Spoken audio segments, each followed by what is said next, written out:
Skyrim, should you back it?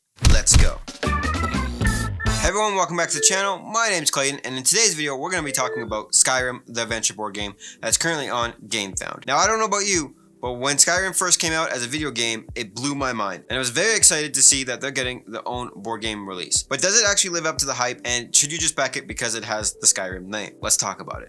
Skyrim is an adventure RPG board game with legacy elements, meaning that the decisions that you make in the game will affect how the game changes. The world around you will change based on the quests that you complete and the decisions that you make. Certain characters may die off that will not return in the game. Keep this in mind because this is a campaign-driven game. You're going to be playing with the same game group. If you're somebody that likes to play with different people for game nights, then this game might not work for you. Because this is a campaign game that changes with each chapter you play, you cannot just pick this game up with any new players. The story is always changing with each chapter that you play, and to throw somebody right into the game after you played a few game sessions with other people just doesn't work at all for this type of game. This game only really works if you play with the same players from start to finish until the end of the campaign. This game has a really good solo mode and the fact that the rules are not much different than when you play with other players. So if you're a solo player that likes RPG games, then this is something you should keep an eye out for. It's a cooperative game, meaning that you're not really going against other players. However, during the main quest, if you reach a certain point, you may get better rewards. Also, you may choose to keep better weapons for yourself other than trading it to your other players. If you're somebody that doesn't like a bunch of text and rules, then you're not going to enjoy this game at all. There's tons of text in this game and there's a lot of rules to follow. This is not going to be an easy to learn game and it's going to be somewhat complex. It's a type of game where you have to learn as you play. A few things I like about the game is the fact that you can customize your character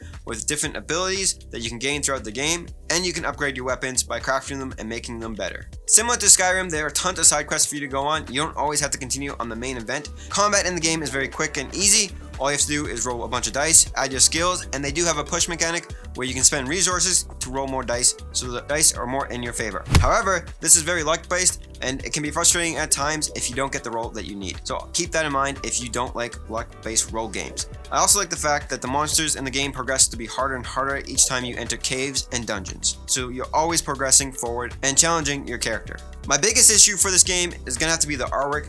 Now this game came back out in 2011 and they're still using the graphics from that game to fulfill the artwork in this game. I really hope I see that change because graphics back then were great, but nowadays it's on the lower side. I would like to see some original artwork. Now artwork is subjective and it doesn't really mean that because a game has good artwork, it's a great game. I do think gameplay and game design comes first before artwork, so I'm happy to see that they are focusing on that.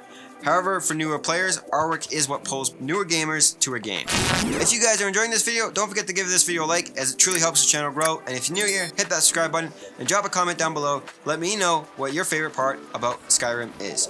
Now let's talk about price and what pledge level should you pledge at. Now currently there's only 3 options that you can pledge at, and in my personal opinion, I don't think you need the playmat or metal coins. They do add to the game, but if you want to save a few dollars, then I recommend the gameplay tier with adding the miniature set. I feel like that gets you the best value because we don't know if those expansions are going to be in retail later on, and if there is, there's only going to be a few copies available from what they have said so far. I think the miniature set adds a lot more to the game when you're fighting baddies, and to see the miniatures on the board, it would definitely enhance that RPG feeling of playing this game. However, if none of those expansions sound interesting to you, then of course just get the base pledge, but I feel like at the price point that it's at, with shipping, I don't think you're going to be saving that much money when this game hits retail. It's hard to say this game is going to hold its value in the future years because of how little of gameplay they've shown. It's going to really determine on how good the gameplay is and how good the ending is and how many different options there is. Now, they did mention because this game is going to retail, the game is pretty much final. There's only going to be a few more changes, so there's not going to be any more surprises when it comes to this game. Now, if there's not a card in this game that says that you took an arrow to the knee or somebody took an arrow to the knee,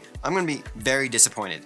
Now, should you back this game if you're a Skyrim fan, and if you like RPG games, choose your own adventure type games. If you're somebody that likes customizing your characters, upgrading your weapons, having the game change around you with the decisions that you make, then this game is going to be right for you. And I would either recommend the all-in pledge or the gameplay tier. If you're somebody that's just interested in the base game, I think you should wait to retail just to see how this game turns out. I'm not convinced that this game is going to be any cheaper in retail, only if this game gains popularity and how good the gameplay is. Or hold off until we see more gameplay and to see if this game game is right for you. Another thing to remember is with this company, they have had some controversy in the past with another Kickstarter game that they've released, but with this game, they do seem like they have everything together. Like I mentioned, everything looks like it's going to be final and ready to start production as soon as the campaign ends. My final thoughts about this game: if you're somebody that doesn't like reading a bunch of rules and a bunch of text in a game, then this game is not for you. If you don't like RPG games, then this game is also not for you.